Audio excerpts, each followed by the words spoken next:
आप उस लोगोस को रेमा बनाने के लिए, जो लिखित वचन है वो परमेश्वर का मन है, वो परमेश्वर की इच्छा है, वो उसके इच्छा उसके मन में है कि ऐसा हो या ऐसा हो चुका है, लेकिन आपकी लाइफ में उसे लागू करने के लिए आपको उसको परमेश्वर को अपना पर्सनल उद्धारकर्ता ग्रहण करके बपतिस्मा लेके उसके पीछे चलना पड़ेगा, ताकि वो वचन आपकी जिंदगी में काम भी करे। कितने मेरी बात को समझ रहे हैं? उसने कहा वो उसके पीछे भी चलेंगी, वो परायों का शब्द नहीं पहचानेंगी, वो चरवाहे का शब्द पहचानेंगी, वो चरवाहे को देखकर नहीं चलेंगी, वो चरवाहे को सुनकर चलेंगी, क्योंकि भेड़ों की देखने की क्षमता दूर तक नहीं, बकरियां दूर तक देख सकती। बकरियां क्या करती हैं? अगर चरवाहा इधर है तो बकरियां इधर है। अगर रूल इधर बनने का बैठा है तो बकरियां इधर बैठेंगी। कितने मेरी बात को समझ रहे हैं? वो हमेशा होशियारी करती हैं, लेकिन परमेश्वर ने कहा बकरियों का स्थान नरक में होगा, भेड़ों का स्थान स्वर्ग में होगा। बकरियां लेफ्ट हैंड साइड होंगी, उसने कहा कि मेरे, और राइट हैंड बोलेगा भेड़ों को कि तुम स्वर्ग में जाओ। लेफ्ट मतलब जो परमेश्वर की आज्ञाओं के खिलाफ चले, राइट मतलब जो उसके साथ राइट स्टैंडिंग में सही तरीके के साथ चलें। हालेलुया। इसका मतलब परमेश्वर की आवाज को सुनना बहुत जरूरी है, हाँ या ना? अगर हम परमेश्वर की आवाज को सुन सकते हैं तो उसने कहा तुम चारा पाओगे, तुम भीतर बाहर आया जाया करोगे, मैं तुम्हें आजाद भी रखूंगा, मैं तुम्हें सुरक्षित भी रखूंगा, मैं तुम्हारा परमेश्वर हूंगा, मैं तुम्हारी चरवाही करूंगा। जैसे दाऊद ने कहा यहोवा मेरा चरवाहा है, मुझे कोई भी घटी नहीं होगी, वो मेरे जी में जी ले आता है, वो मुझे हरी हरी चरगाइयों में लेके जाता है, मेरा कटोरा उमड़ रहा है, क्योंकि उसका चरवाहा कौन था? और यहोवा के पीछे चलने के लिए हमें उसके शब्द को क्या करना पड़ेगा? सुनना पड़ेगा। हमें देखकर नहीं चलना पड़ेगा। कि क्या फर्क पड़ा? अभी पेट के लिए प्रार्थना की थी, फर्क पड़ा कि हम सुनेंगे जो परमेश्वर कह रहे हैं। अगर हम देखकर चलना चाहते हैं तो हम बकरी हैं, अगर हम सुन के चलना चाहते हैं तो हम परमेश्वर की भेड़ें हैं। और उसने कहा मैं भेड़ों का द्वार, उसने ये कहा बकरियों का, उसने कहा क्या? बकरियों का द्वार मैं हूं, उसने कहा भेड़ों का द्वार मैं हूं। तुम्हें उसकी आवाज को क्या करना पड़ेगा?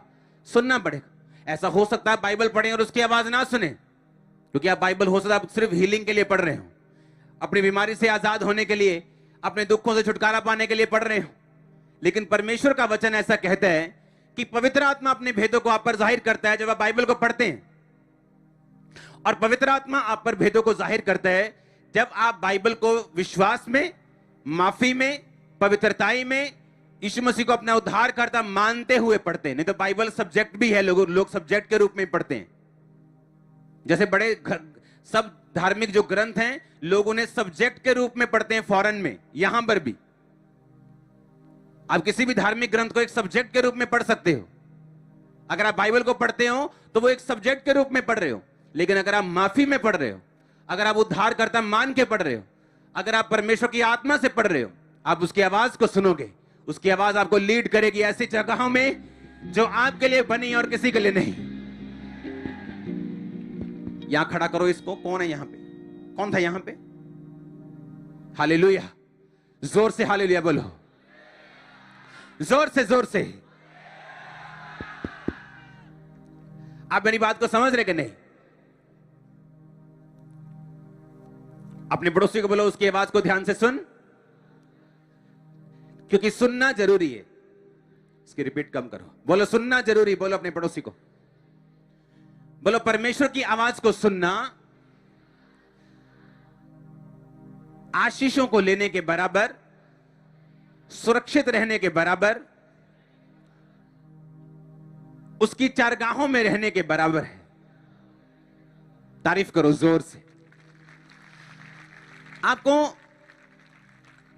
अगर हम उसकी आवाज को सुन सकते हैं, उसने कहा मेरी भेड़ें मेरे पीछे चलेंगी, मेरी आवाज को सुन के चलेंगी।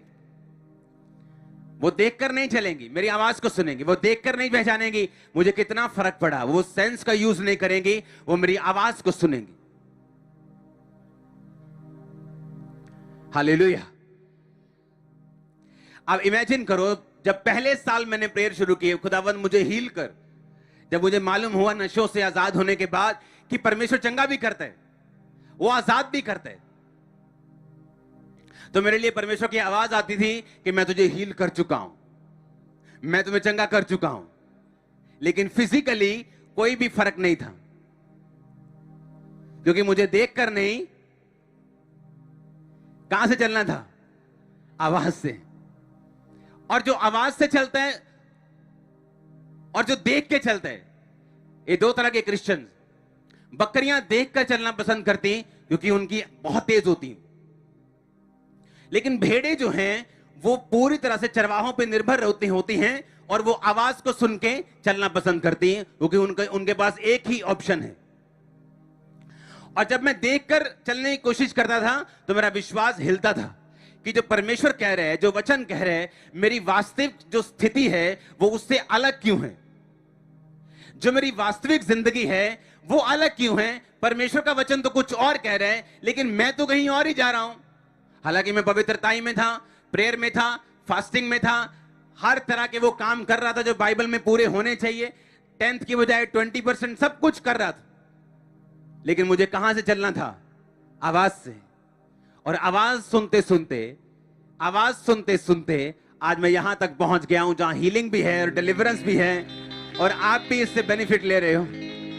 आमीन। अगर सिर्फ हम सुन सकें परमेश्वर क्या कहते हैं, अगर हम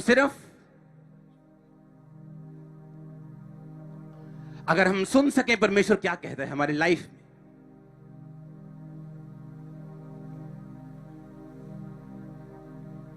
अगर आपने परमेश्वर को नहीं सुना पर्सनली, तो मुश्किल है अभी आपकी लाइफ में। फिर आपको यह तो मालूम है आपके अगुए को परमेश्वर का आत्मा क्या कह रहा है, आपके चर्च को परमेश्वर का आत्मा क्या कह रहा है, लेकिन आपको परमेश्वर का आत्मा क्या कह रहा है, उसे कैसे सुनेंगे? बाइबल का वचन इतना पावरफुल है,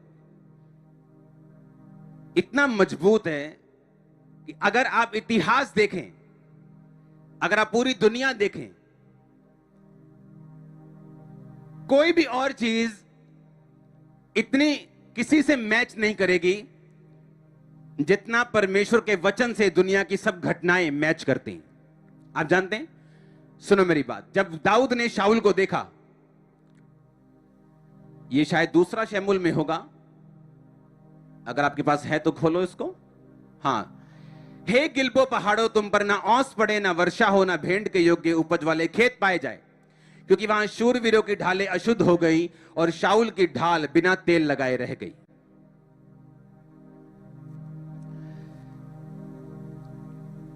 आप जानते हैं एक बात को, दो तरह के लोग हैं दुनिया में, एक जिन पे परमेश्वर का श्राप है, दो जिन पर परमेश्वर की आशीष। सिर्फ दो तरह के लोग हैं इस दुनिया में,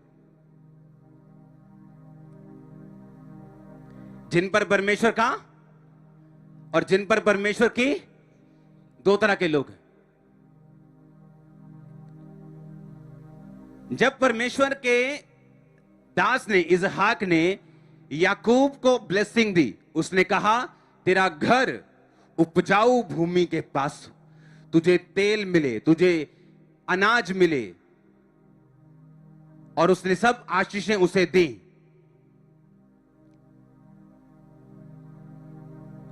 क्योंकि वो सारी आशीषें एसाव की थी, पर एसाव ने दाल के बदले, रोटी के बदले उनको बेच दिया। मालूम है कि नहीं? और उसने एसाव जब आया आशीष लेने, तो उसने कहा मैं तेरी सब आशीष तेरे भाई को दे चुका हूं। उसने कहा पिता क्या तेरे पास एक भी ब्लेसिंग नहीं? उसने कहा तेरा घर उपजाऊ भूमि से दूर हो और ऊपर से आकाश की ओस उस पर ना पड़े, पर तू अपने तलवार के बल से जीवित रहे। और सेम यही चीज इस्माइल को बोली गई थी। अगर आप मिडिल ईस्ट के अरब देशों में चले जाओ, वो उन्हीं के वंशज हैं, और वहां पे ना तो ओस पड़ती है, ना तो उपजाऊ भूमि है, पर वो तलवार के बल से जीवित हैं। वो बाइबल जो हजारों साल पुरानी आज बात आप उनकी पूरी होती देख लो, वहां चले जाओ, आपको मालूम हो जाएगा।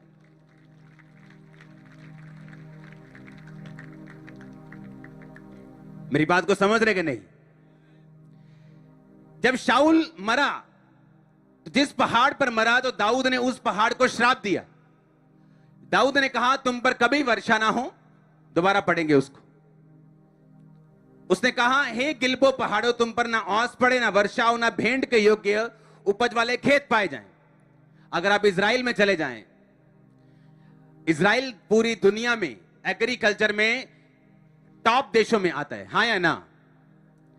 वो ऐसे जमीन में नहीं उगाते, जमीन के ऊपर एक और लेयर, एक और लेयर, ऐसे एक और लेयर, एक खेत में 10-10 खेत की उपज लेते हैं। वो एग्रीकल्चर में नंबर 1, टेक्नोलॉजी में नंबर 1। लेकिन अगर आप इस पहाड़ पे आज भी चले जाएं, तो वहां आपको यही श्राप पूरा होता हुआ दिखता भी है आज भी, जब तक उसको तोड़ा ना जाएगा।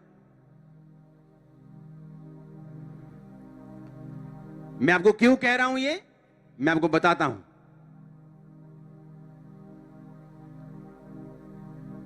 (1840) में जब अमेरिकन प्रेसिडेंट गद्दी पर बैठे,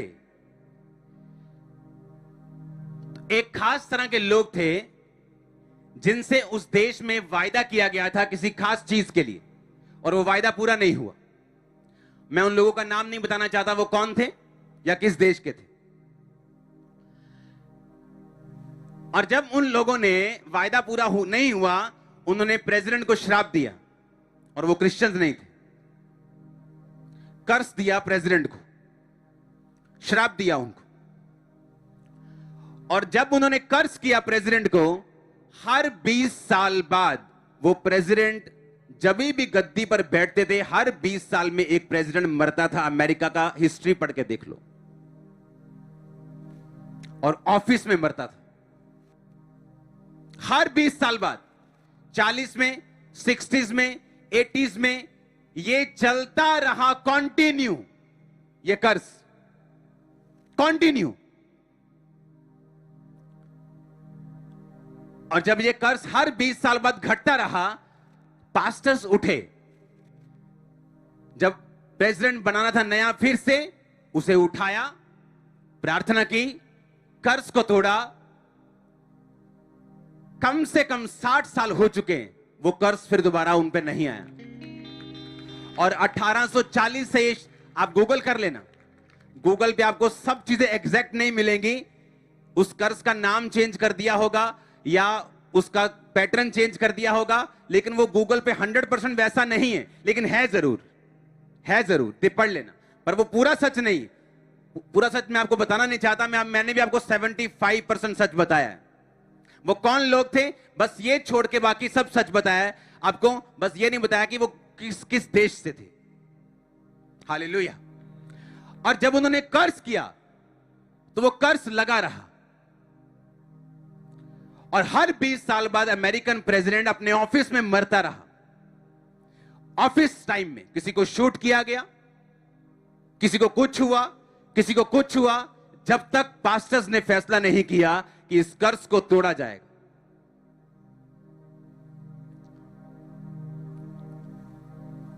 हालेलुया। मैं क्यों कह रहा हूं आपको ये बात, मैं आपको समझाता हूं। आपको पहली बात मैंने क्या बताया, आपको क्या सुनना है? आवाज सुननी, शब्द सुनना है, कि देखना है, कि देखना जरूरी है, कि पास्टर से मिलना जरूरी है, कि सुनना जरूरी है। हां, यहोशू की पुस्तक के उस वचन को पढ़ेंगे जो मैं आपको।